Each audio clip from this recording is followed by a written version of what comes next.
everyone, today I'm going to teach you how to draw a realistic eye. To start out, I want to just say a little disclaimer. Some of the visuals I use in this video are not mine. I found them online, and I've found over the past 3 years teaching little ones that it's been helpful to use these visuals as they show lots of variety in drawing people's faces. I'm starting off drawing a simple eye. This is what I usually see people start out with. It's very flat and not very detailed.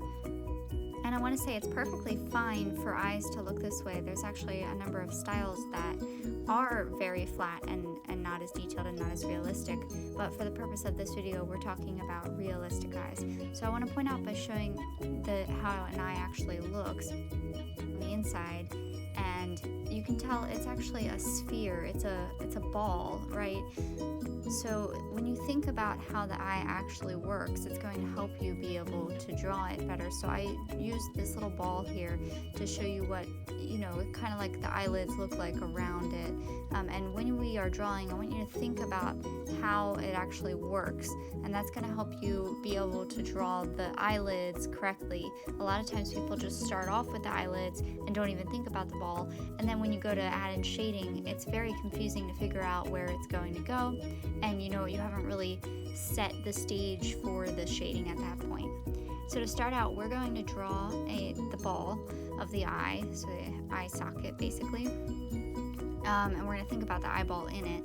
And using that, we're going to draw a rainbow line over, you can see I'm moving from the center point of, each side and connecting them like a rainbow in a valley. At least that's what I used to tell the elementary schoolers that I taught. And then this is the iris. This is the colorful part of the eye. A lot of times people will fill up their entire eyeball in between their eyelids with this circle. You do not need to do that. Oftentimes eyeballs are at the top or the bottom, so pick one, and it will also indicate the direction the eye is pointing in. Next, go ahead and draw a small circle in the center of your iris that we just drew. It'll look like a donut when you're done, which is fantastic. That little center hole of the donut is actually the pupil. It's where we get all of the detail from our eye, so it's very important to include it. And that's later going to be filled in black. Alright, next is one of my favorite parts of the eye. It's called, as I understand, the Lacrimal Lake. It's a tiny little bubble in the corner of your eye, and it's actually where the water drains out. So when you have dry eyes, like I've had before, your eye doctor might tell you it's because your fluids are not draining down into the Lacrimal Lake as they should, and I apologize to any eye doctors if I'm pronouncing it wrong. I have tried to Google search how to pronounce it, and that just seems like the way to do it. You're going to want to add it at the corner of the eyeball nearest to your nose. Make sure you put it towards your nose because you don't have two of them on either side. You just have one, and it's going to be a bubble. Not everyone shows up as much, but we'll get to more about how to customize eyes later. For eyelashes, I find starting in and curving out is one of the best ways to do it and make it look realistic because it is coming from a skin flab of your eyelid, right? Your eyelid has some thickness to it. Not everybody's eye the same, but that's just in general the way that I go about doing it, and then I craft it to the example that I'm using at the time. Now I'm adding in more shading around the eyeball to start getting the lines and then also eliminating lines I don't need anymore. And this is really going to be customized more as we move into talking about how people's faces are individual.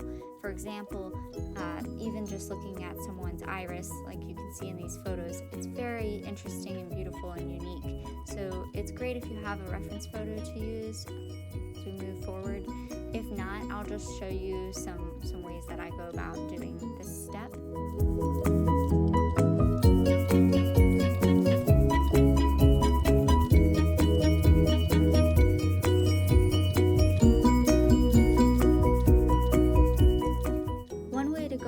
Shading the eyelid to start out, especially if you don't have a reference photo, is to just make the crease the darkest area, and as you work away from the crease, make it lighter, as if you're just shading in a sphere. Here's an interesting note that will make your work a lot more realistic automatically. Eyeballs actually are not completely white when you're drawing them.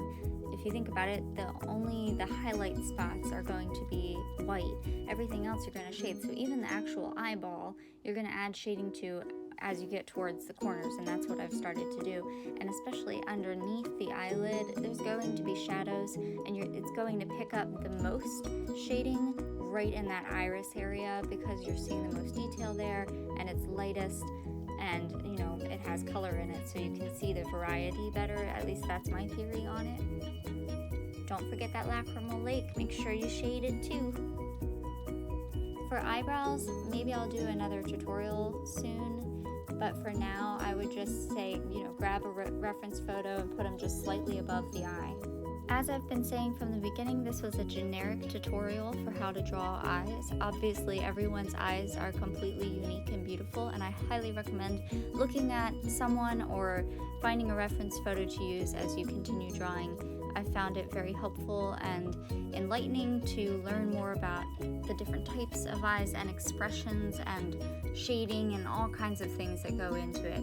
I hope you enjoyed this video and will subscribe to my website for more drawing tutorials soon.